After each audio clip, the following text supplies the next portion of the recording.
I'm buffering. Thanks for joining us for another edition of Chronic Conversations. Look at that food, man. I know we got some food going on in the background. I apologize. We'll probably be somewhat distracted as food does. Welcome to another edition of Chronic Conversations. I'm Jerry Leonard, aka Jerry Anderson. As always, your host, and always joining me, my beautiful co-host Jen. Say hello, Jen. What's up? She's over there. Believe it or not, you can't see her, but she is over there. Stick your hand over there and wave. There was her hands. Before we get started with my guests, as always, I'm going to go over my sponsors. Thank you for Thompson's Personal Training. Talk to him and reach him out to him on Facebook for all your personal training needs, nutrition needs. He's got you. Whether you're an athlete or just trying to cut a few pounds, he's the man for you. Check him out online. Also, check out Not Bad Creations. They have any kind of paracord things you need, like get backs, animal leads, just about sex toys. If you need to commit a crime and wrap somebody up in paracord, you need to survive.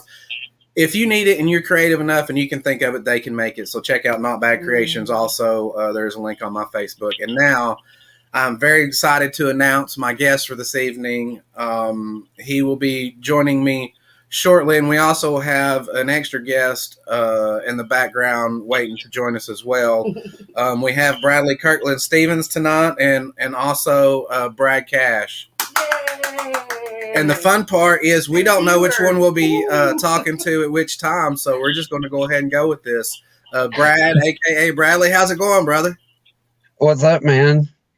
Man, there's I'm trying to get the name of that last sponsor you said with all the sex toys and hiding bodies and that shit. Yeah, Not Bad Creations, man. If you need something made with paracord, they can hook you up. So maybe something. Yeah. Not that I would know, but I read in the novel once, of course. That's why you never see you. I mean, that's why you never see her over there. She's all tied up.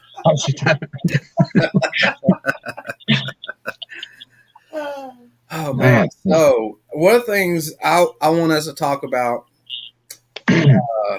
is road stories.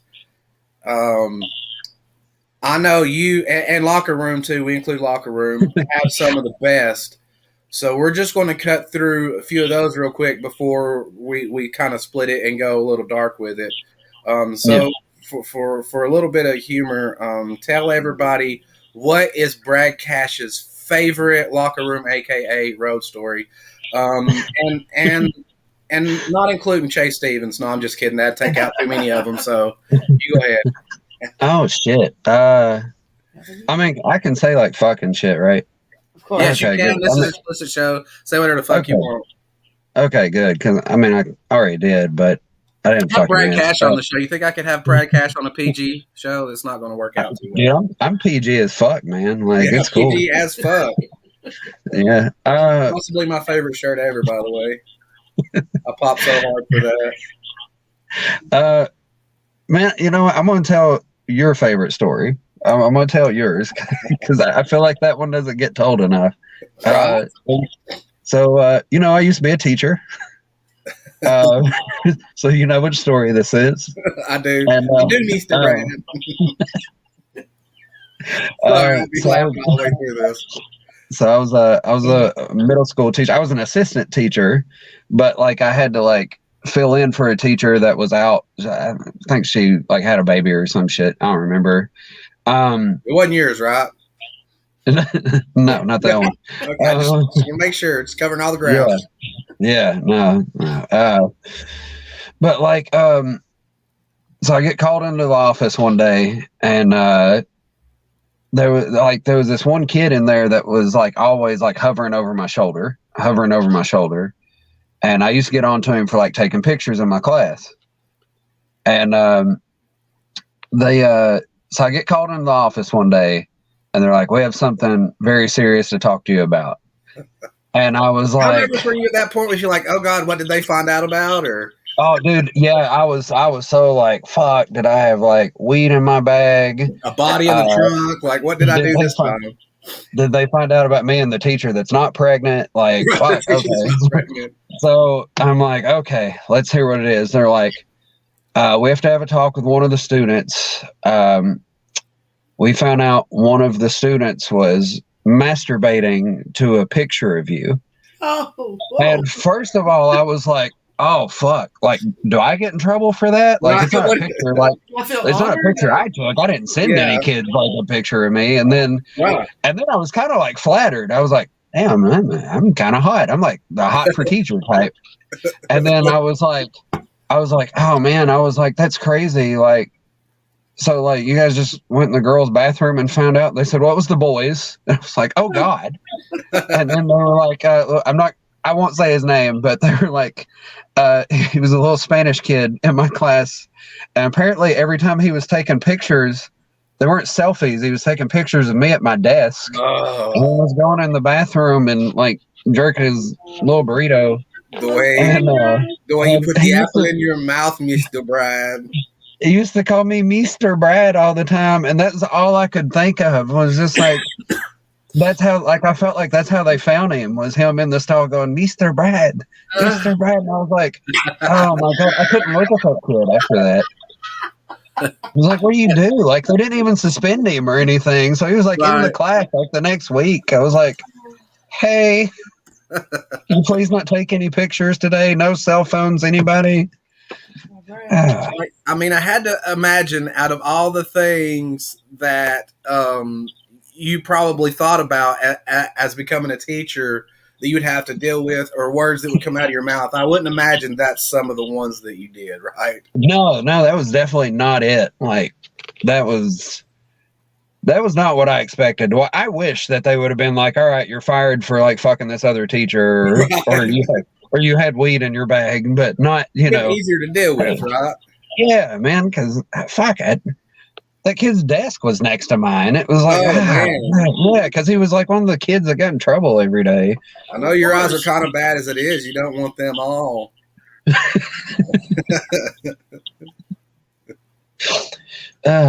So there's that. So, hello everyone. I'm Brad. Hello everyone. This is Brad. That's how we'll start off the show. Brad to you. We're going to go all over the place because one of the things I put is that we're going to kind of talk about the yin and yang of life. There's not been many men who has faced or battled as many demons and dragons as I have, and you're one of the few. And out of those, excuse me if I get a little emotional, not all those guys are still around. There's a wonderful video of kind of your career highlights and a couple questions. It starts out towards what you probably thought at the time was the end of your wrestling career. Yeah. The end of Brad Cash. That, of course, led to another event. What was going through Brad Cash's head? What was going through Bradley Kirkley Stevens' head during that time? It's Brad Kirkland. It's Bradley Steven Kirkland. Bradley Steven Kirkland.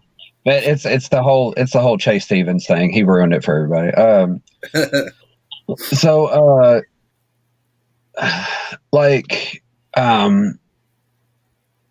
I start. Well, you were around me like when my name kind of started bouncing around, and a lot of it was thanks to Tank and a few other people. Book Brad Cash. Yeah, there you go. Hashtag book Brad Cash. That was a thing then. And everybody saw like all that. They saw like the fucking skewers and the death matches, or then like, just, Brad's in this city today, Brad's in this city today, Brad's wherever, and all that was going great. But like, behind the scenes, it wasn't. At a fault of my own and some other people, I say some other people because it was kind of like pushed in my face, kind of, and it was people that I won't name because I'm still friends with some of them I'm not. But I was started doing a lot of pills because I couldn't sleep. I was hurt all the time, and what people got to understand too is a lot of people in our business, when you're an entertainer, comedian, in a band, a pro wrestler, it's a lot of times it's not desires that drive you there; it's the demons, right? Yes.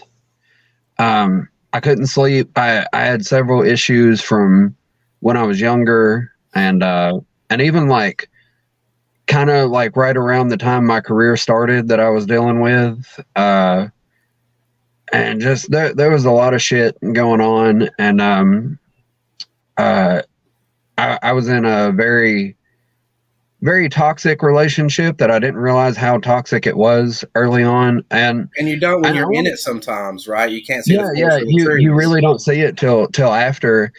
And I do want to point out too, while I have said very bad shit about this person, when I say toxic relationship, I mean both people were toxic. Right, yes. As often 'cause, it like, happens.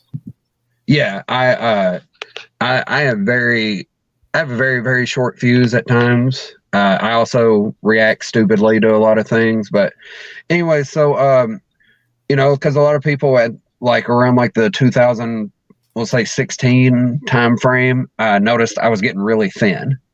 Yeah. I was fucked up all the time, and then more injuries, more like toxic shit, more drugs, more everything. It just kept getting worse and worse, and then it got to the point where I was just one night. Well, I say one night. It was.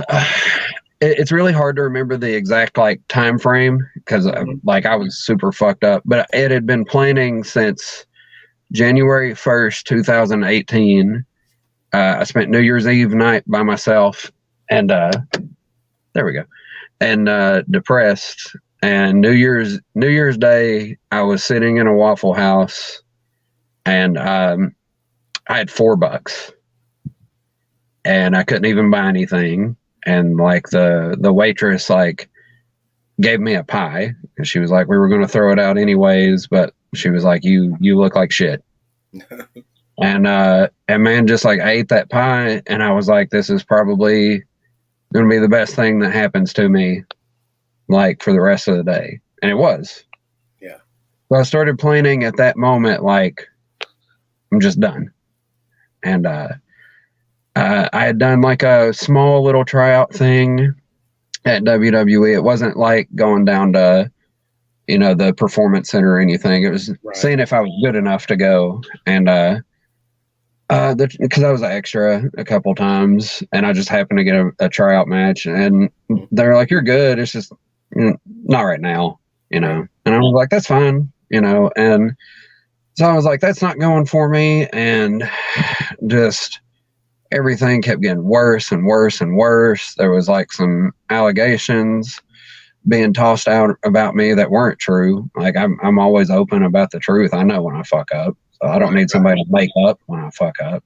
I get that. That's what a lot of people don't understand. It's like we fuck up enough. We're introspective enough to see how much we fuck up. We don't need you to point out that kind of stuff. We're more type of guys where we need to point it out when we're doing okay and we're doing all right, because that we're not too sure of, right?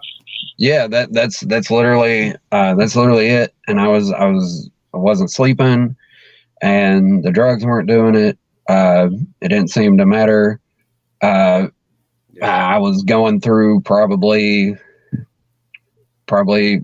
anywhere between during that time frame, anywhere between 5 to 20 different women a month. And man, there was just one time frame where my phone had I just set my phone down. Like I just quit answering my phone, and I sat in my room. I didn't leave my room outside of going to work, really. And I called in most of the time for probably about 2 weeks. Yeah. I didn't talk to anybody. If I did post anything, it was either just like sharing like a show flyer or something, just because I literally didn't want anyone to come looking for me. Right. Like and you know, if Brad Cash isn't putting himself over on Facebook, then something must be wrong. So, yeah. Keep up normal appearances. Yeah. And during that time frame, I had a gun in my house, or my apartment, and probably about I tried to do the pills first, and I went to sleep, and I thought that was going to be it, and I woke up. Right. And I felt like shit. So I was like, God damn, I'm not even good at fucking killing myself. Hashtag dark joke. Yeah. But so I had a gun, and man, just several times a day, I'd put it in my mouth, and I'd have all intensive purposes of pulling the trigger, and then I would go to do it, and then be like, maybe I should wait. Maybe I should wait. I called suicide hotline 2 different times, and got talked down. My neighbor. Let me stop you real quick and just say Yeah, thank you for reaching out for help, because as men, it's a lot harder for us because we're taught just to deal with it, man up, rub some dirt on it. But you reached out. Can you say something to those people out there that might need to reach out, but they might be afraid to, or they might, they're ashamed of what they have to say, or what was that thing that helped push you into actually reaching out? Because I know that's very, very hard. For me, it was like a last ditch effort. But honestly, like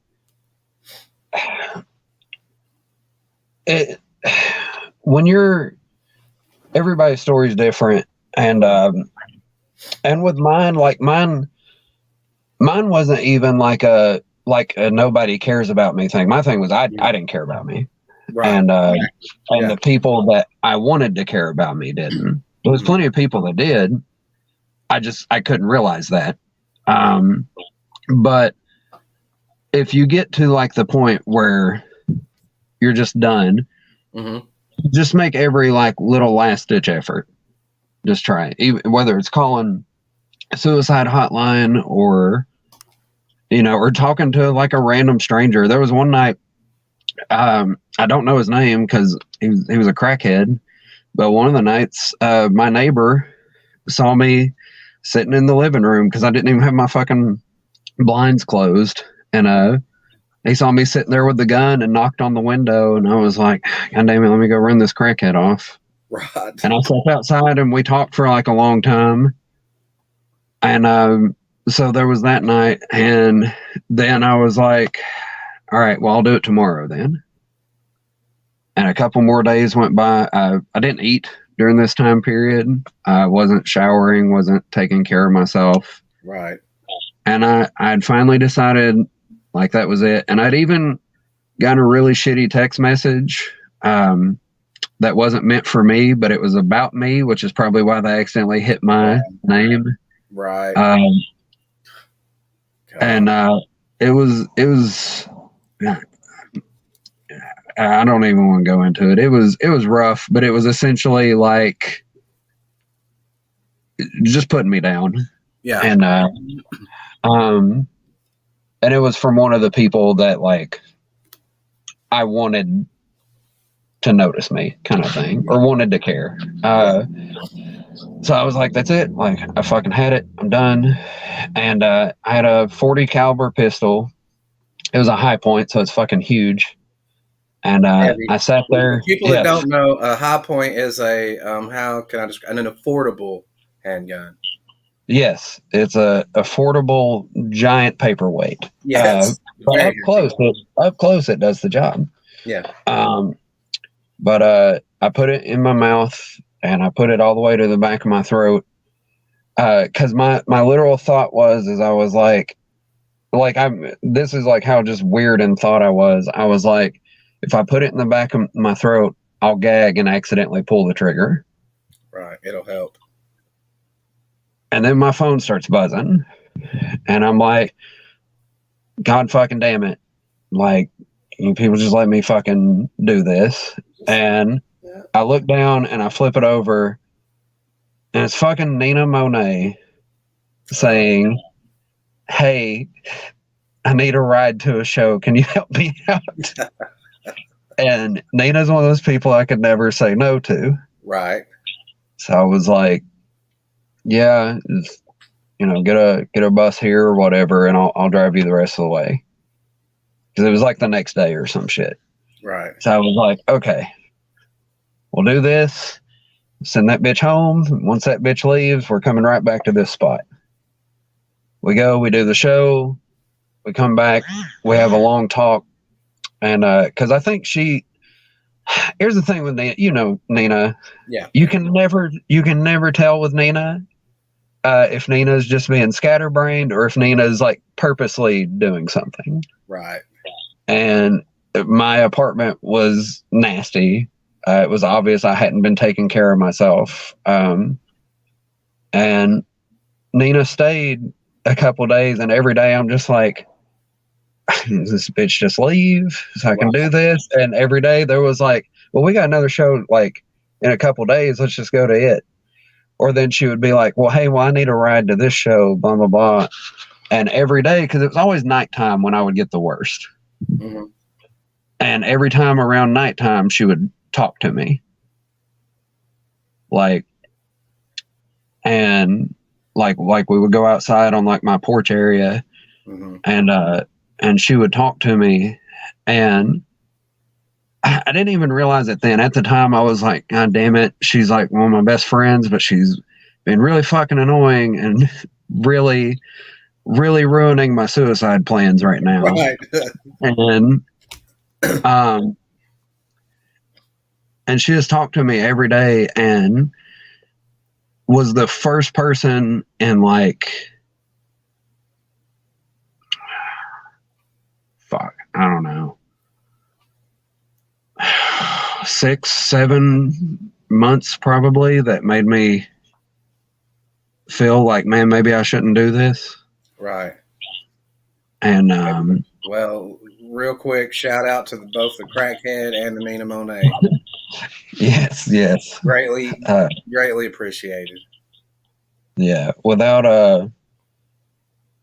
Nina, because like I eventually told Nina like what I had been planning, and after calling me stupid, she was like, I get it though.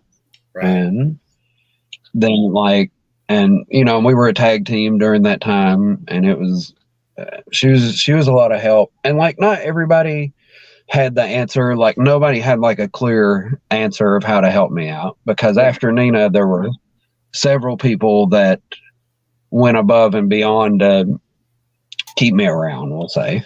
Right. So like, and it's hard to know, even as somebody who's gone through things like that personally myself, it's hard sometimes because like you said earlier, everybody's different. Everybody's needs to what will bring them back to, okay, things aren't so bad, I can still do this. It's like, it's different for everybody. But to me, it's just those people just reaching out, just making the effort, period, is a big deal, right? Yeah.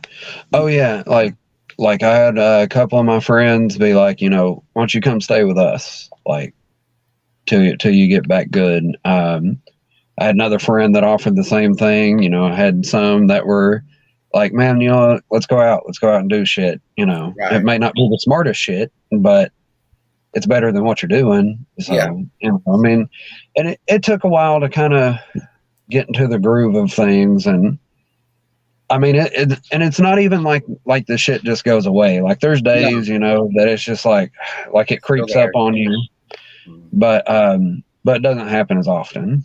Right. And, and you learn to understand that it is a temporary thing. And it's like, at first I wanted to be a warrior, right? You want to fight it. You're going to beat it. Then you're humbled by the fact that that's not going to happen.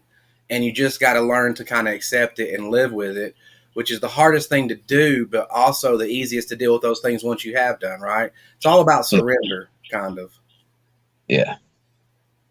Yeah, I mean, it's rough, and I don't know, like there's days like I'm just I'm mad at everything, and there's days I'm like super fucking goofy Brad Cash, and then there's days I just don't give a shit, and then there's days where I'm just like I'm just in my feelings and everything's so beautiful and all that shit. It's the roller coaster or something. It's been a weird time in the universe, period. It seems like so many people out there are suffering loss or hurt, or they're going through their own little thing and trying to make it through to the other side.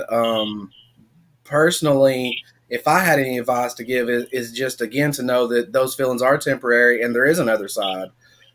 This too shall pass is such a cliche mantra, but nothing really fits it better to me because it's as true as it fucking gets. This too shall pass, and again, you'll get back to feeling like good Brad Cash and stuff. Like you know the good's coming, and you know there's going to be bad in life, but you know it's just the ebb and flow. It's cyclical.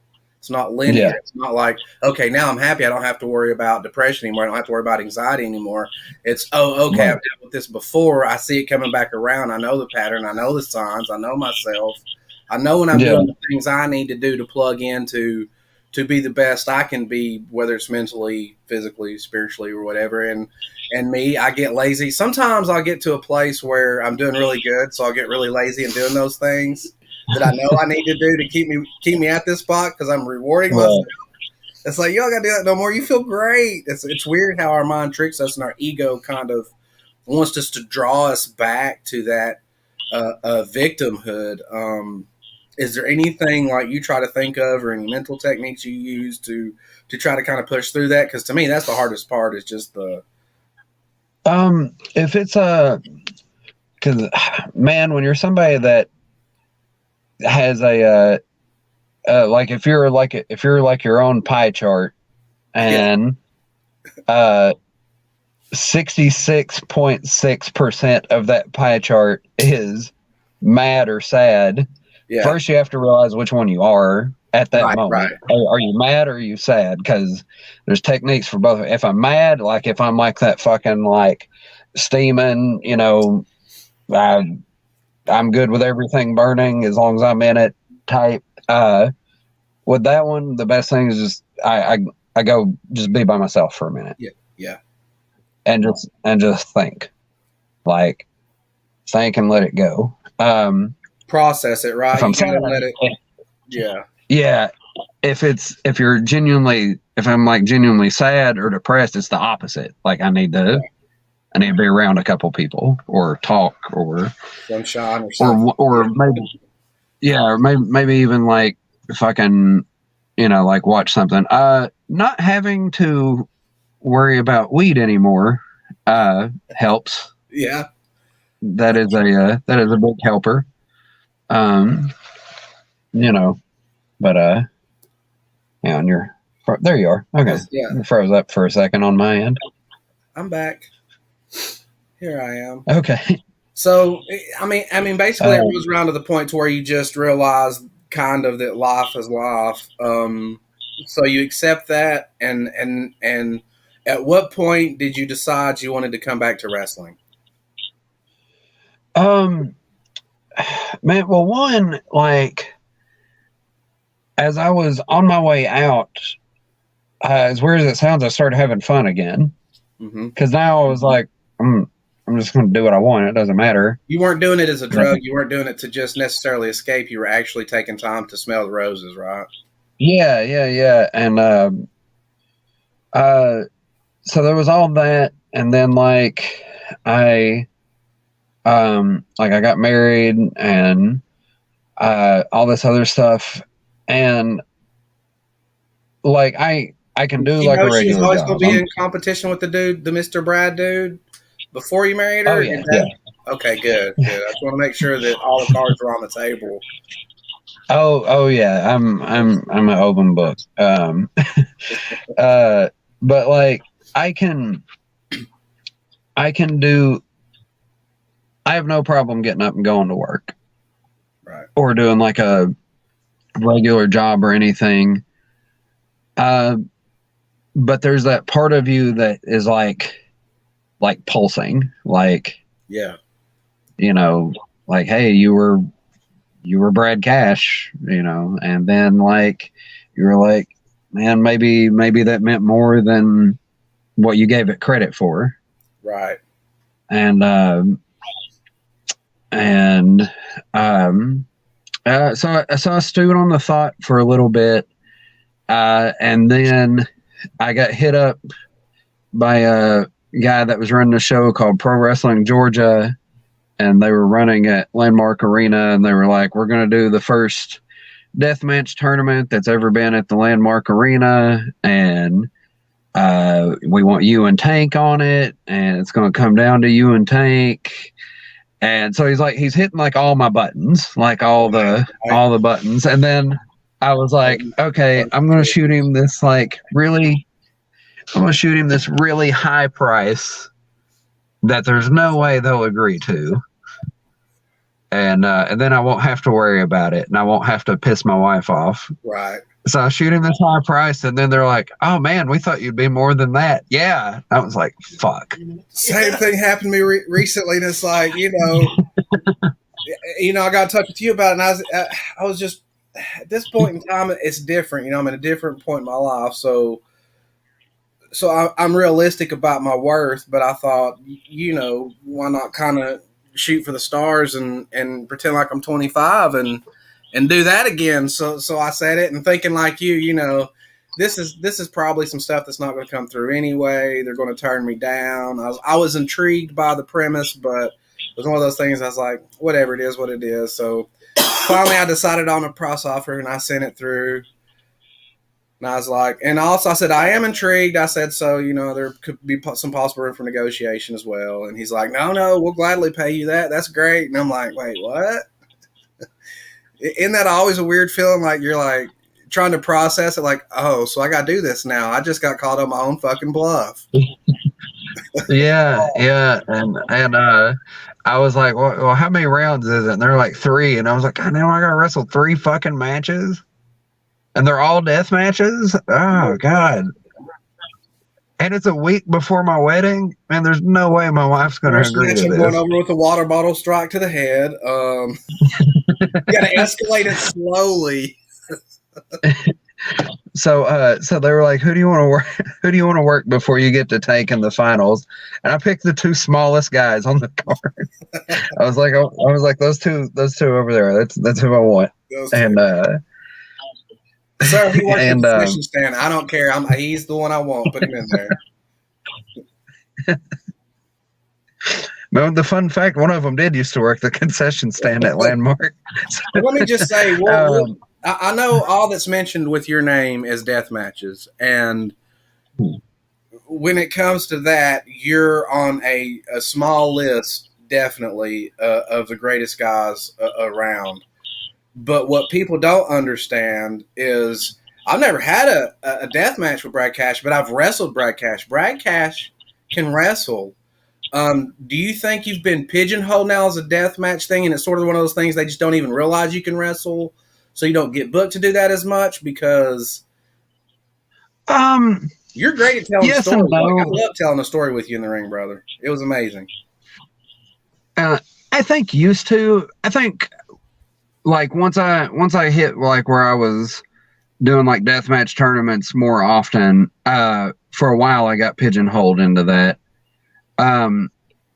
But like Rick Michaels like refused to even let people say that when I was at Anarchy. He was like, Brad Cash isn't a goddamn deathmatch wrestler, he's a goddamn storyteller. And I was like, yeah, what he said, but I'm fixing to hear him bleed a fuck ton. So, yeah. And people don't understand how much psychology goes into a death match either. There's still a story to be told, right, and not everybody's good at it. If it was as simple as just hitting each other with things and there was no storytelling, no climax, no build, no psychology, then it would just be pretty boring, right? Yeah, I could just step outside and do that with my fucking neighbor, Right. But towards the end of my little comeback, because at first I kind of only wanted to do death matches when I first came back, just because it's what I was comfortable with, it's what I missed. Right. But I was on a show. I don't know if you know Scott Mason out of Georgia. But I was on a show.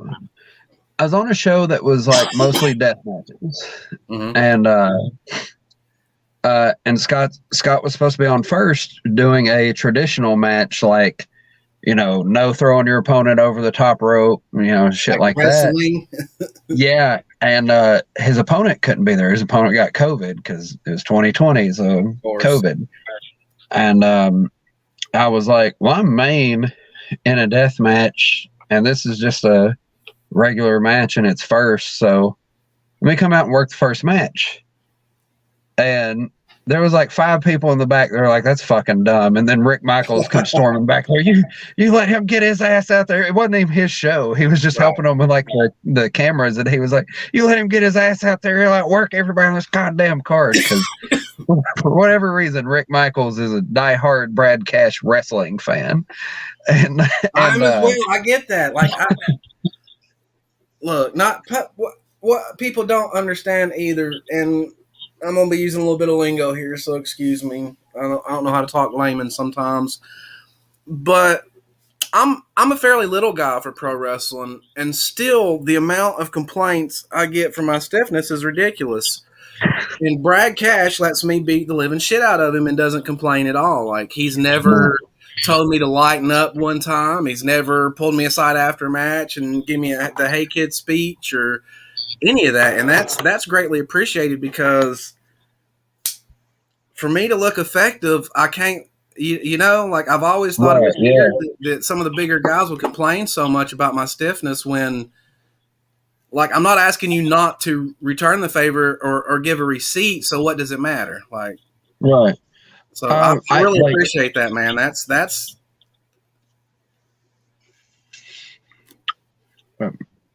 Sorry. Like I've always, especially like with you, and you were, not that you were the first little guy I ever worked, but at a time when I was wrestling like Tank every week, or like, you know, fucking Shane Daniels every week, where I was like the little guy. Yeah. And I ended up getting an appreciation because I had to hit them extra hard because they were so much bigger than me. Yeah. So for my shit to even look like, so I had to lay it into them. So with you laying it into me, I was like, I can sell this. This is good. You know, this isn't, you know, these aren't weak shots. It's not like you know. Yeah. If you sell some bullshit to me, I'm hurting you. Yeah. You know, I'm hurting your character. Yeah. And, you know, if the fans, nobody's going to question anything if they see you literally just laying it into me. Yeah. You know, I mean, you know, and I think that's why we told a good story. Yeah. But you know, and I wish there was more guys that would lay it in. And I mean, and when I say lay it in, like, I don't mean walk up and punch me in the fucking nose. Right. People get dumb about that. You gotta understand. Instantly. You got to understand we're safe. Anything I do is not going to injure you. You're going to be able to make it to work on Monday. Yeah. You may be sore in the morning. I may be sore in the morning, but it's like I would tell other guys, do what you want to. As long as I can make it to work on Monday, I don't care. Like, it's all good. Right. Exactly. Hell, my supervisor at my shoot job and me had a match Saturday. Nice. And it was a dog collar match, and he's 160 pounds. I'm 300 solid, and man, we told a story because that son of a bitch beat the shit out of me. Yeah, so the David versus Goliath is a classic. Yeah. Like, never. Exactly, and we were both at work today. You know, we were both at work today. You just said, did he call in the next day? I was like, that's funny. No, he was there. He was still there telling me what to do today. I'm also a big fan of. You recently had a match with a member of one of my all-time favorite bands, Rehab. I would have gave anything to be able to see that. It broke my heart that I didn't get to. But how does something like that come about? And tell people who it is and how that came about. So it was Jericho from the band Rehab. He joined the group a couple later on in their history. There's been several members, but it's always been Danny Boone. Yeah, and he's like Danny's right hand man, and he for those that don't know who Rehab is, first of all, shame on you. Second of all, they're the "She Broke My Heart at the Trailer Park" song group. And Jericho was had a rap career before he even signed with them. Mm-hmm. but I had a friend that was like, man, have you ever signed at a convention before? I was like, no, like, I've never signed at a convention. They're like, do you want to? I was like, yeah, sure. They're like, we're going to put you right next to, right in between the girl from the original I Spit on Your Grave. So I was automatically like, my favorite. Shit, nice. And we're going to set you across from all the Walking Dead people. And you're going to be next to Jerry Lawler, like in the wrestling section. I was like, cool. I was like, I don't think Jerry Lawler likes me, but cool. He doesn't show up. So for the first like day, I'm the only wrestler over in that corner. So anybody that's a wrestling fan is just like, who are you? I was like, somebody thought I was Necro Butcher. And I was like, yeah, man. Like, Close enough. Yeah, here. I'm blind. So this signature is going to look like it starts with a B. Yeah. But just over from me at another booth was Jericho, and I was like, Jericho, I know that name. And I was like, and the more I thought about it, I was like, that's not him. And somebody, they were doing like interviews, like group interviews with the people there, and somehow me and him got put in the same interview, and they were talking to us, and Great. we started talking. He was like, so you're like an indie wrestler. And he was like, and you do like death matches and stuff. And I said, yeah. And he was like, I'm a huge wrestling fan. And we started talking about it. And it turns out he lived like 2 hours from me. And I was like, man, he was like, I just want one wrestling match to knock off my bucket list. I was like, well, we can do it. He was like, if we do it, can we make it like a storyline? And it just so happened right as soon as we were talking, the promoter to one of the shows comes walking by, and I grabbed him and pulled him over. And I was like, hey, listen to this. And so we were like, yeah. So Jericho showed up on like our next show and started like a pull apart deal with me, where he was like sitting in the crowd and then started talking shit. We did a couple little things and promos in between. And then I was like, so you want to do like a match? He was like, man, let's do like a street fight. And like, I put him through like a table and all kinds of shit. And like, the weirdest thing was he gave me like arm drags and like hip tosses and shit in it that like, wow. I told him, I was like, just do this and I'll do the rest. Right. Yeah. And but man, he was easy. He was easier to work with than some of the workers we've been in the ring with. Yeah, we call those guys sandbags. Like, they're really hard to work with. And there's some guys that just, no matter what the flow is, they seem to go to the opposite of it. Yeah. It was very smooth for somebody that never had a wrestling match in his life. And how surreal was it backstage getting ready to come out? Like, you're not getting ready to beat up somebody who's normally used to getting beat up. Here's this guy from a band, Chris Jericho, you're about to get beat up. Like, what's going through your mind? Well, like, what was weird is there's always, like chatter in the locker room and stuff, except this time there was nothing. Quiet. It was just quiet. And he goes out and he was the heel. Like, he had a ton of heat. That's nice. And yeah, he didn't want to be a face. He wanted to be a heel. And Jericho doesn't cuss. Like in normal conversation, he doesn't cuss. And this was a mature show. So they're all like, saying like, fuck you. And he's like, kiss my butt. He's like, I'm going to kick Brad's butt all over the place. And that was getting him more heat. Mm-hmm. And so it got really quiet. And then when my music started, the locker room is literally standing behind me, like just wanting to watch through the curtain.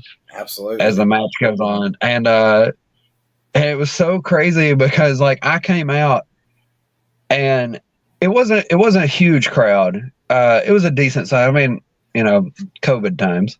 And but they were good. There's probably, we'll say 100. I know that's like everybody says 100, but we'll say 100. We call a good starter crowd. That's when you got more than just girlfriends and baby mamas and stuff there. Yes. The trailer park that Rehab Broke the Heart In was like next door. So like Yeah. all of them. And All- but they were so fucking hyped that I got hyped, and he got a little scared because he was I like, bet. man, he was like, I thought you were gonna slit my throat, because he's like, you're just like bouncing. He was like, you didn't look like Brad Cash. He was like, you took on this form of like Bruce Lee for a minute. Yeah. Oh, so that's exactly it though. See, that's you just watched me become Brad Cash. Yes, You yeah. saw Bradley Steven Kirkland go bye-bye, and you saw Brad Cash come along. And that Yes. I know how that, especially to see it, because usually a lot of times it'll happen right behind the curtain, but sometimes it doesn't happen until you get out there. And for somebody to see that in somebody's eyes who hasn't seen that switch get flipped like that, Yes, I can imagine it's very intimidating. And man, and the crowd was chanting like "fuck him up, Brad," and like "fuck him up," and they were all like pointing at him in unison, and it was a crazy feeling. Yeah, it was so good. It actually led to my heel turn there too, so that was even better. And we're he wants to do another one, so I told him I'm always down to do one. Live here, Yeah. you heard it. And also, like, he just came out with a new album and some songs. So there you go. Go listen to Jericho, and you're welcome, Jericho, if you're watching this. Right. For the plug. Just be sure to tag him. Yeah, just be sure to tag him. Yeah. Hashtag Jericho. Hashtag rehab. Hashtag Jericho versus Brad one more time. It's a lot of words for hashtag. It is. That's a lot of hashtagging. But yeah, so much hashtagging. It's like it's 2010 all over again. Hashtag everything. But yeah, like and between that and then going back to like the match I did with Scott Mason, where there was I didn't throw one strike except for a couple chops. Yeah. The whole match, and did a lot of like mat wrestling in it and stuff like that. And then like I get frustrated and I throw him over the top rope, so I get thrown out, and then come out later and do a death match later in the night. And everybody was like, man, what the fuck? He's out here throwing arm drags in one match, and then literally the same night he's out here getting hit with light tubes. I've often wondered why with you they haven't done the best of both worlds kind of thing and done basically a rip of Steve Corino's kind of shtick. Look, Brad Cash, I know you're the death match guy, but I'm a fucking professional wrestler. I don't do that stupid shit. That ends up you have to do that stupid shit that I get you in my world and look good, and then you get me in yours, and like. To me, that's even as a fan, that like gives me goosebumps and excitement. Even if I'm not a part of it, like that's one of my favorite storylines to run. What has been your favorite all-time storyline to run? Oh God, a lot of people talk about favorite matches, favorite opponents, but to me, it's all about the story. Whether the story is contained within the match itself or over a period of weeks or whatever. My connection to wrestling has always been through the stories.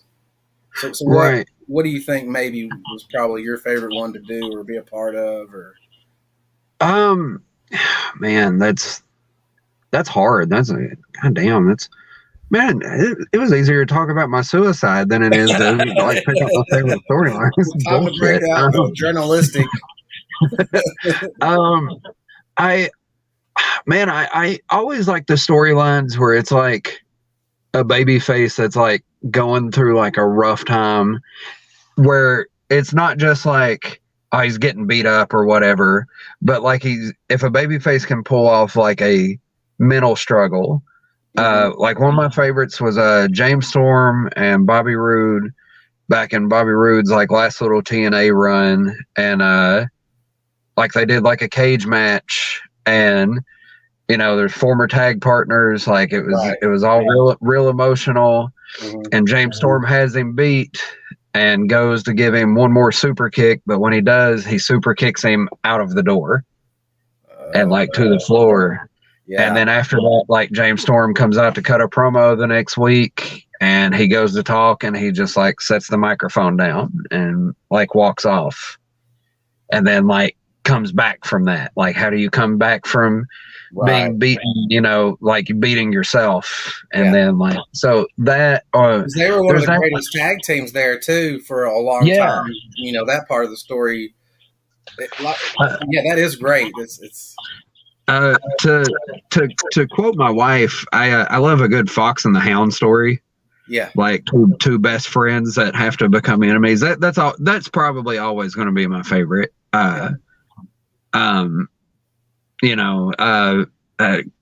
She cries every time she hears the word Fox and the Hound. She, not that she can hear me, but she'll watch this later to shit on me. So, right. Shout out to Sarah. Shout out to Sarah. How you doing?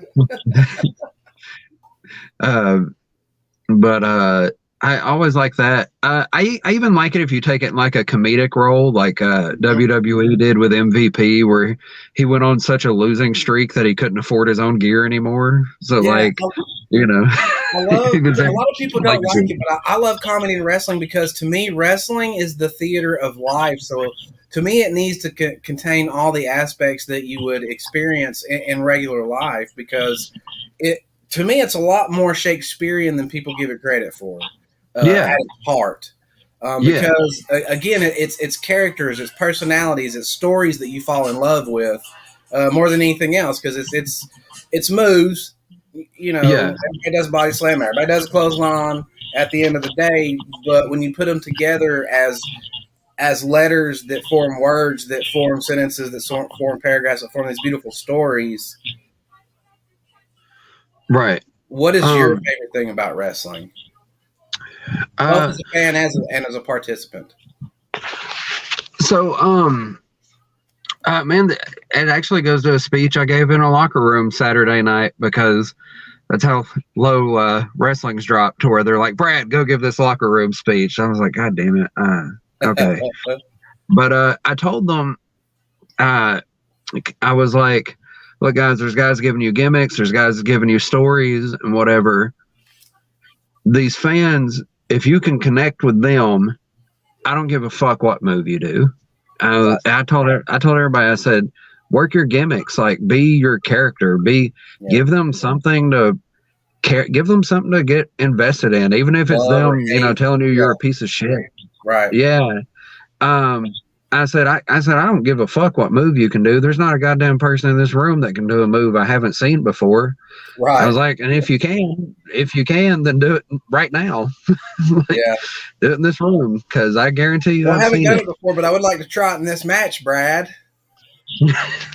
I heard two of those when I was in there.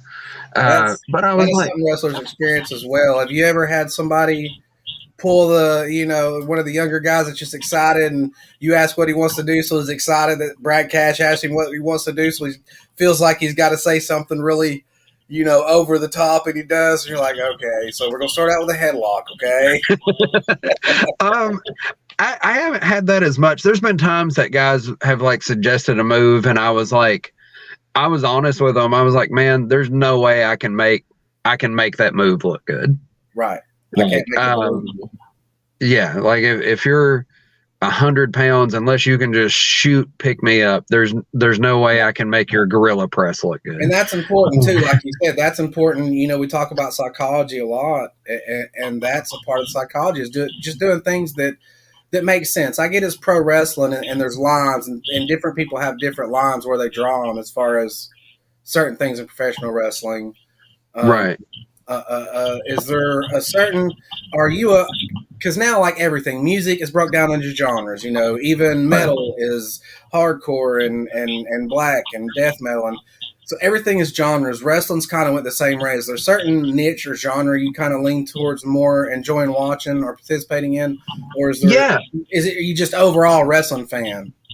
Man, this is going to sound really like cliche because I feel like everybody says this and doesn't actually mean it. Mm-hmm. But you can look at my DVD rack in there and tell that I mean it. I like older wrestling. Yes. Like I like, man, I just had a brain fart. I was fixing to name off names, and I was like, oh, there they went. On the spot. Vern Gagne. Like, I can watch Vern Gagne do a older squash match where it just looks like a wrestling match. And yeah, I like old Mid-South matches. Like, I base a lot of my heel shit off like Butch Reed. That's why you're so good at storytelling, then, because I mean that's what it is. It's storytelling, and repetitive. Like every match is a story. They're characters, you know. Excuse me. At the end of the day, regardless of your moves or the style match you present, it has to be able to be where points where we can suspend our disbelief. Yeah, man. So one of my favorite matches I did last year was me and this guy that's really blown up this past year, especially in death matches, but also as a wrestler. Like he's everywhere right now, and his name's Mo Atlas, and he goes by Hoodfoot. He's a big black dude, really cool guy. We did a match, and it wasn't a death match. It was just kind of like a anything kind of goes match, you know. And it was super hot that day, and you know, I wear like the big like the club pants and stuff like that, and I was like, man, I'm not wearing these, it's too hot. And I had this bag of socks, and I was joking around, and I made a TV dick out of it, and it was way too big, and I stuffed it in my singlet, and you could see it. And he goes, dude, we should use that. And I go, my TV dick? And he goes, yes. So we do this whole match. Is it the weapon? Yes.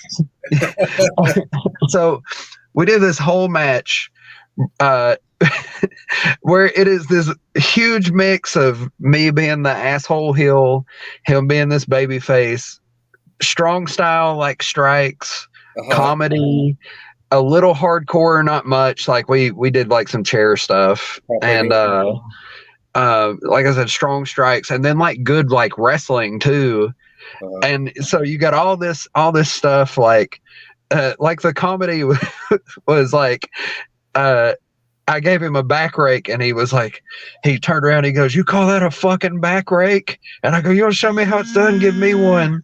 And so we did like a back rake trade off, but every back rake we sold each one. But see, that's so simple, but yet so original and creative, because you've never seen anything like that. I've never seen a back rake off.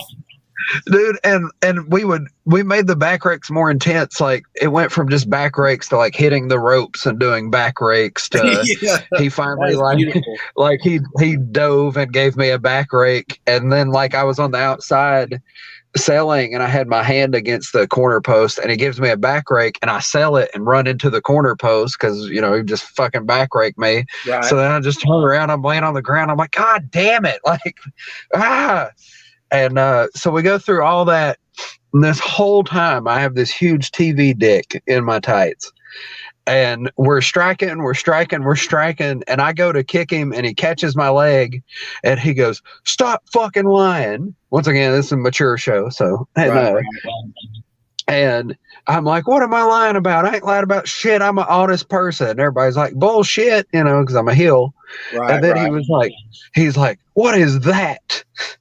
And he points at my TV dick, and I go, oh man, that's all me. And he goes, you're a goddamn liar. And he reaches in my singlet, and I'm screaming. And there's like this long pause where he's screaming, and we both look at the ref and look back at each other, and then look at the crowd and look at each other. And then he pulls this giant, like it is 6 pairs of socks rolled into one. I was like, and I just yelled, you pulled my dick out. And he shoves it in my mouth, gives me a backdrop driver. I keep it in my mouth, and then he clotheslines me in the back, and I spit it out. Right. And it was this, I don't know, that was my favorite match I had.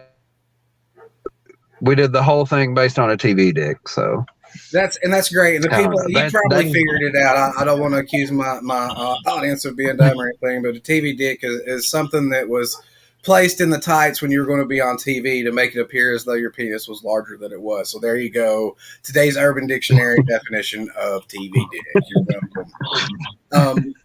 Do you think like creativity in wrestling is so important? I mean, there's nothing new under the sun. Anything you think of that you thought of was probably done in like 1952 by Antonio Rocco, and you don't even know it. Like you just don't realize that you haven't seen that tape. Right. Creativity is very important.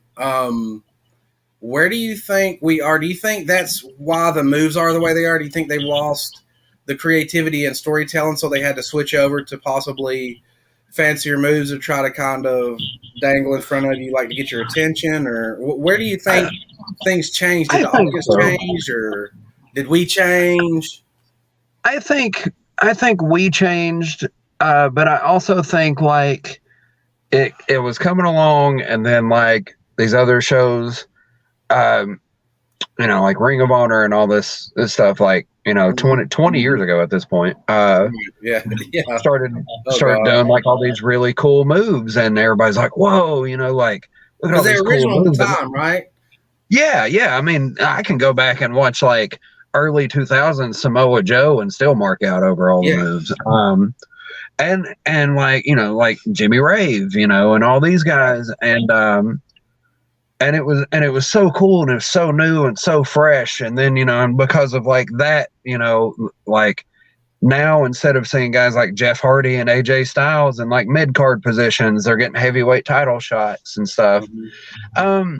So it changed. And then I think just like anything else, like it just becomes the idea of what you have to do. Right. And you mimic, right? As you come up as a fan and then transition into becoming a pro wrestler, you mimic what the guys you saw growing up did, right? Yeah. And like right now, like I think death matches are hot right now, but it's getting to where a lot of them are starting to look the exact same. Right. I mean, and I'm not even shitting on them. Like they're all getting over. It's just, I feel like because it's still exciting and new, like those moves were. But at some point in time, you have to be more creative with what you have, right? Yeah, and I think to be a successful promotion, or maybe it's just me like saying my preference. I like everything. I want an old school match on the card. Then I want stories, and while I got the stories to sell the tickets, I'll put on this exciting match over here so they can be in awe of all these guys moving, and then give them violence over here. But these stories are always going to be like my main thing. The foundation, right? Because even with all these moves, you still want to see the end of a story. Right. Like nobody reads a book. Like, what do you mean wrestling tells a story? I said it's simple. It has a beginning, a middle, and an end. People want to overcomplicate it a little bit, don't you think? Yeah. I mean, nobody reads a book to be like, well, I only want to read the first 3 chapters, and then after that, I'm going to throw the book out. Jump in and read chapter 5 and 6, and that's it. Yeah. Nobody. While The Two Towers is like one of my favorite movies, nobody just watches The Two Towers without watching The Fellowship and Return of the King and all that shit. Nobody automatically goes to Blade 2, right? And all that shit. So it's stories like all these other things. Like you use the stories to sell the tickets, and you use these other things to entertain the people while they're there. Right. And it's almost like a circus or a variety show or a vaudeville type thing where, and I agree with you. I believe to be a complete show, you need to have each of a little bit of those elements. I think you're shortchanging yourself when you niche it, or you're like, okay, my program's just going to be this style or just going to be that style. Like you're cheating yourself of other fans that could come that want to see that 3rd match or that 5th match. And leading to what you were talking about, booking an overall show with psychology is almost even more unheard of than having psychology in a match nowadays. Why do you think the art of booking has been lost? Because just like there's reasons to put certain moves in certain areas, there's reasons to put this match second or this match the main event. I personally am sick of seeing a heavyweight title match open a show, as an example. Yeah. Yeah. If Do we get If a lazy? title- What happened? I think it's a lot of excuse me, buddy shit. Honestly, politicking. I mean, it's shit that's always going to be there. It's shit that's always been there, but Just part of it's what it is. I mean, sometimes, sometimes the heavyweight title match isn't the main event. Sometimes, Right. You have a story that takes precedent, but for the most part, like, even with everything, wrestling is still supposed to be a competition. Right. And It needs to have a reason. yeah, your main title should always be what everybody's going after. Even if these two guys are having a story, where, oh man, that one's girl left him for this guy. Now it's, the big thing, or fight for the company. At the end of the day, this is still what everybody's going after. When they're done with that story, this is their focus. Mm-hmm. And I think that gets lost a lot because of the whole, like, where everybody started telling everybody, like, don't be a mark, belts are props, blah, blah, blah, blah, blah. While they are, it still means something if a promotion is like, if they put a I belt respect on you enough to put you, they put faith on you. You're walking with it on your shoulders now. That's why when you're first in, your first goal is to get a belt, because the coolness factor. We were all belt marks. I'm not afraid to admit that. I still am to this day. I love belts. But when you get older, you understand the responsibility a lot more, and you're like, oh, okay, so the number of asses in the seats is kind of directly related to me now. So now it's not just me out there; it's the whole company on my shoulders. And if it fails, then I'm a failure. Like, people don't understand the kind of pressure that comes with it. It's a real thing. It's a prop, yes, but as any other champion, you're still number one in the company. Yeah, and man, and sometimes it sucks because, like, scheduling may be an issue, like, whatever. I like last year at one point I had like 3 belts, and while I was flattered, I was like, fuck, they all run on Saturdays. Right. So, and some of them run on the same days, so I was having to be like, okay, I can be here for you this day, and you this day, and for you, this one is like your mid-card belt. So, like, and this one's like their heavyweight belt. So, like, it's not even like I'm picking favorites. It's the storylines here. Like, I'm trying to balance this out. And it was just like, or then there was one day where I brought the wrong belt to the wrong show. So, greatness. Yeah. You ever been a kid? You ever had a show and, like, these guys were the tag team champs for a reason they didn't have a belt, or they forgot it. You don't know. You don't think as a kid that they have to travel with it and carry with it, but you're just so disappointed. You're like, wait, you're the champ, you don't have the belt? Like, how crazy? Yeah. But then you have to keep up with the damn things, especially like you said, you have more than one. You start to understand. Oh, okay, this is how this can happen. Out of all the belts, aesthetically, what has been, from all of history and all of time, what is your favorite belt?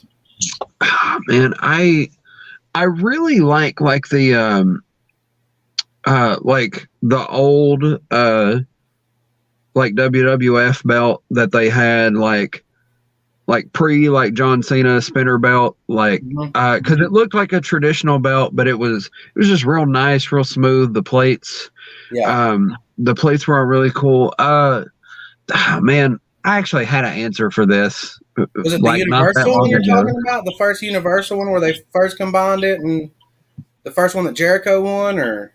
Yes, yeah. Okay, yeah. I like that one as well. I was always partial to the white Intercontinental, just because it was white. Yeah. Like, it was cool.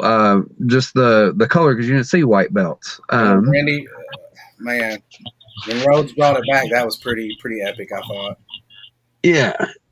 Man, I'm trying to think. I feel like there's one I'm not thinking of. The TV title from the old NWA pop, the red and the chrome, or the red and the silver. Something about that just always.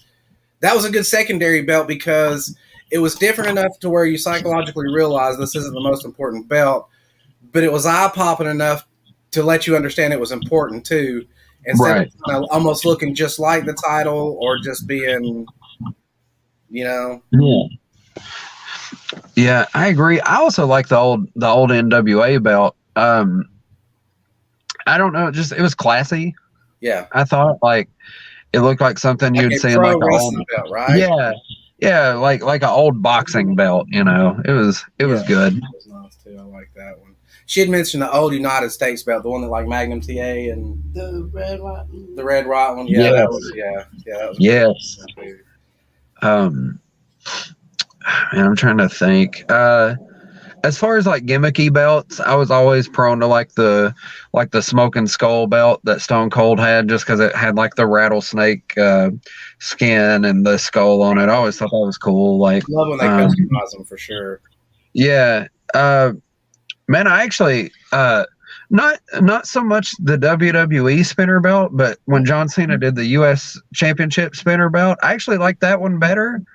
I don't know why. It was more plain, but I don't know. I just always thought that one was cool. It just got me.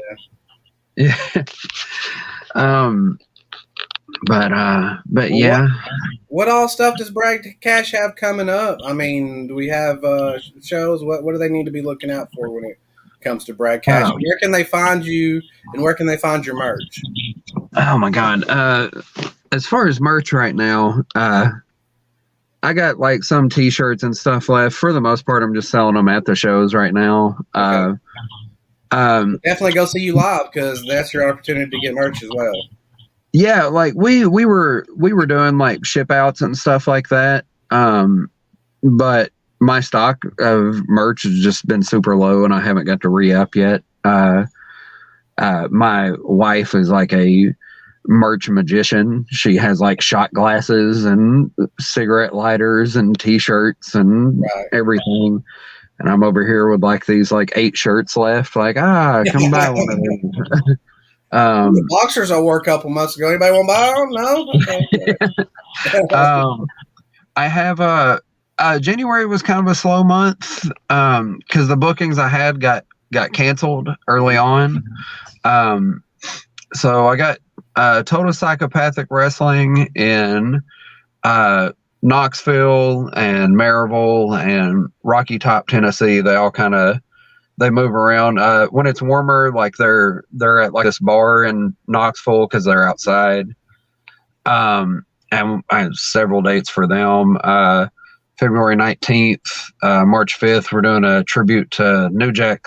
We're raising money for his wife. Nice. Because like he, me and him were really close. And he helped me out a lot, and like I got permission from her to run it and everything, and she'll actually be there, and she's bringing some of like his gear for us to put up as like a memorandum thing. So that's a big deal. It's also the return of Necro Butcher that night. Wow, okay. Yeah, what was the date on that? Did you say the date? I don't know if I March 5th. March 5th in Rocky Top, Tennessee. It used to be called Lake City. I'm double shotting February 19th. I have a show before that one. Doing the Drew game over here. I'm gonna do all the shows in one day. I got a show in Morristown, Tennessee called ICWA. Yeah. I have July 9th. There's a big TPW show where this is where I get to announce it. I get to knock somebody off my bucket list. Nice.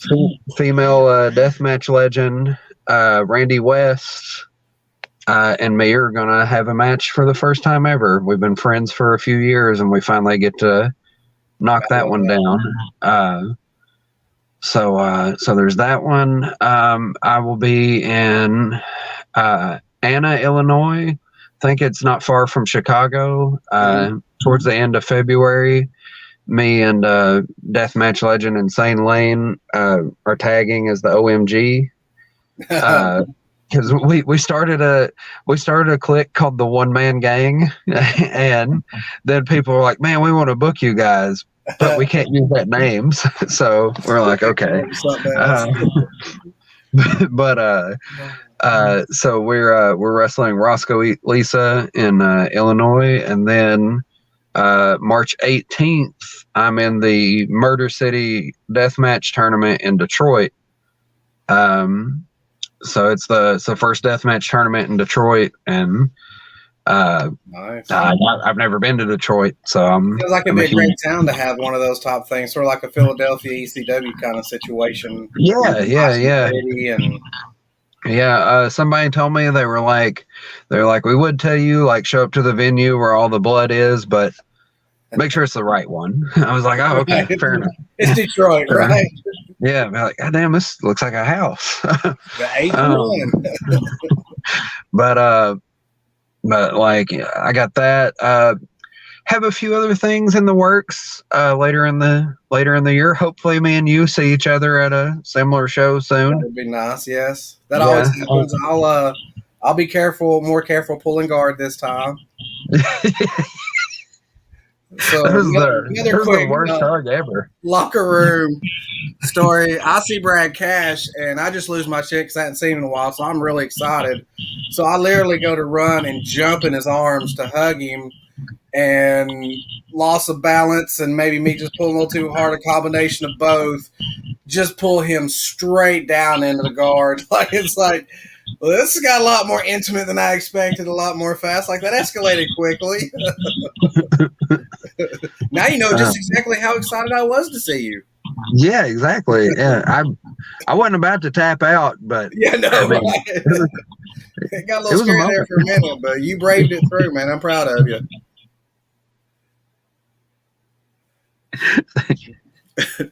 Well, brother, let me tell you, I tell this to everybody that comes on the show, but I mean it. First of all, thanks for sharing the hardest parts of your life with us, because I hope somebody watches this and realize here's two guys who have sat here and gone through some things and pushed through the other side, and it can be done.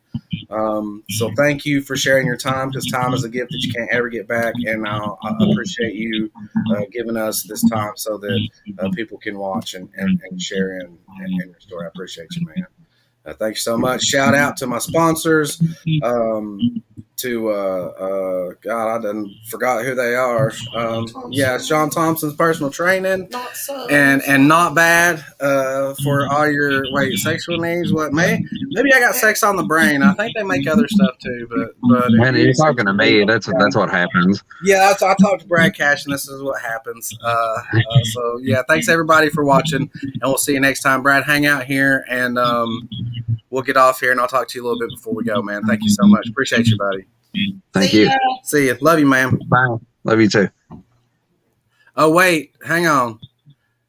So there's a couple questions right before we go. I didn't know some earlier, so let me just two of them. Where's the other one? I think this is the only actual question, right? He wants you to ask him about that one and then ask him about this one. It's me, Taz, at Brad about Money Pit Wrestling video. What about the Money Pit Wrestling video, sir? And then I have one. Oh my God. So me and Taz, we were on this idea Scott Hensley had, and it wasn't a bad idea. It was really fun. It was just odd. It was just like a show that was like a spoof of wrestling. And he had me and Taz, and I was supposed to be like this. I wore a hood, and I was supposed to be like this, like 60-year-old, like hardcore vet. And Taz, who was not Hispanic, was my Hispanic manager named Manny Jur. And, he's close enough. And we had to do a promo about all of our exploits that we had in like the 50 years I had been wrestling. And like I ramble, and we talk about like getting stabbed in Puerto Rico and like beating away people in Africa when they stormed the ring and fighting chickens, and how I got booked against like a chicken one night or some shit. And like, you guys had to face bears, but no. And then like I had to wrestle like I had to wrestle cousin Cletus, who was his whole thing was he was like doing this Mr. USA thing. Yeah. And he was coming out going, USA, but there was a pause between the U and the S and the SA. Nice. And I just started pointing at Taz like SA. And we had a fucking chainsaw in the match. It was really weird. It was odd. So the second question, same person, was ask Brad about the scaffold match with Shaggy. Great guys, have worked both of them, so I'm definitely excited about hearing this. So I love Woody. I love Woody to death. I do not think Woody loved me on this night. So we were talking about a match, and I was at home, and he was like, look, kid, I got this match idea, and I'm gonna, and it's gonna be like a scaffold match with like rat traps. I ain't never seen rat traps in it, and for some reason, I'm missing like the scaffold part. Right. And I'm like, oh, there are rat traps. That won't be bad. And like, I was doing the prison gimmicks. I was like, I got a fucking jumpsuit on. Right. I was like, it's against Shaggy, so like, surely he's going under anyways. And then he was like, it'll be a scaffold. It won't be that high. And I was like, all right. I was like, I don't know, man. Like, cause I'm a little afraid of heights is what I told him. Yeah. I'll give you $20 more. I was like, all right, done deal. So, Done deal. So there you go, everybody. If you ever want your chance with Brad Cash, just throw an extra 20 on there and you got it. But so we get there and it is a gimmicky night, man, and it was so awesome because they had like a tag team blindfold match with the movement and Torque and Ray, and the referee was blind. Like they had like a loser eats dog food match, a log chain match, Jimmy Rave and Cahagas, and like a 2 out of 3 match. So they have all these super fun and really good matches I have to follow. Nice. I walk out there, and over the ring, the scaffold wasn't that high, but from the floor, the scaffold looked high as fuck. Right. And I am not high at the moment, nor drunk, because it's a Woody show. Woody didn't allow that stuff. Right. And when I said I was a little scared of heights, I lied. I'm terrified of heights. Yes. So we were supposed to go like a few minutes of me refusing to go up and then going up and doing the match on the scaffold. It takes 20 minutes. You refusing to go up looks so real. Dude, that's what Jimmy Rave said when I got to the back. You look like you really didn't want to go up there, bro. I go like 20 minutes without ever even making it halfway up the scaffold. And finally Shaggy gets under me and pushes me up till I get on the scaffold, and I get up there, and there's not much space. Like there were no walk boards. It was just like the base scaffold. Right. Oh God. So I crawl out to the middle, and Shaggy is a spider monkey, so he's swinging left to right and jumping up and doing jumping jacks and sprinting and all this shit. Yeah. And I go to throw Shaggy off, and he like catches the bottom and does monkey bars across it and all this shit. I am refusing to go even more than halfway out, and I'm still holding on for dear life on my hands and knees. Oh my God, I just had a complete brain fart. Not Woody, but the other guy that was in charge of like GPW and was it Daryl? Yeah, Daryl. Yeah. I can't believe I forgot Daryl. I look down. Daryl's mad as fuck. He's like, this is bullshit. And I hang down as low as I can with my feet. My feet, like looking back, are like a foot over the ring. Yeah. And I drop down onto these mouse traps. And I'm like, I'm at least going to try to sell this foot drop to the bottom. And as I'm rolling, one of the mouse traps gets my balls. Oh, no. So not only was I scared of heights and had to go up and deal with the heights, but the thing that I did say I was okay with backfired and snapped me right in my dick. Literally. and and I get back up, and Jimmy Ray was like, "Man, your facials are so good." And I go, "Really?" And he was like, "Yeah, man, you made the crowd believe you were terrified to go up that scaffold." I go, "I really was." And he goes, "Oh, well, that sucks." Yeah, that sucks. I was so happy there for a minute. Man, that's great. There's so many things like that happen in wrestling and in life. And remember that next time you're having a bad time out there, or a little bit of anxiety or depression, and I get it. You hear all kinds of things when you're in those situations of how you need to do better. But when I mention something, it's simply something that maybe worked for me at one time, and it may or may not work for you. But when you think about the good things in life that are there, they're usually a lot more than you give them credit for, because we have a tendency to focus on that negative. So if it's one final thought I have before we go, is focus on the positive as much as you can, accept the negative when it comes, push through, put your head down, walk into the wind, walk uphill, do what you got to do. Man, Brad, thanks again for being with us. I'm going to wrap this up. Thanks for the great stories. Thanks for asking those questions, Taz. Speaking of Not Bad Creations and sex toys, sorry I've related your product to only that now, but they do make anything paracord. So anything paracord you need, they can make for you. Thanks, everybody else. And we're out of here. Bye-bye, guys. Peace.